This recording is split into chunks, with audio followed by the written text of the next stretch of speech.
చీర కట్టినా, ముడి వేసినా, చొక్కా తొడిగినా, గడ్డం గీసినా, చెడ్డీ తొడిగినా అదేదో ఘనకార్యం అన్నట్లు రంగురంగుల ఫోటోలతో నరకం చూపుతున్నారు గనక, గ్రూపుల్లో లేనివాడికి కూడా శుభాకాంక్షలు చెబుతున్నారు గనక, దేవుడి పేరుతో బ్లాక్మెయిల్ చేస్తున్నారు.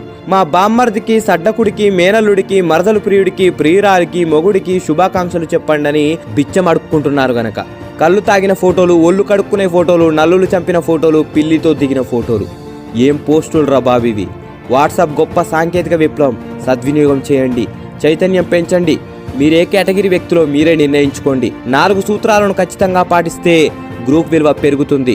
1, ఆ గ్రూప్ని ఎందుకు ప్రారంభించారో తెలుసుకోవాలి. 2, మీరు పోస్ట్ చేసే ప్రతి అంశము ఆ గ్రూప్ ఉద్దేశానికి, లక్ష్యానికి అనుగుణంగా ఉందో లేదో గమనించాలి.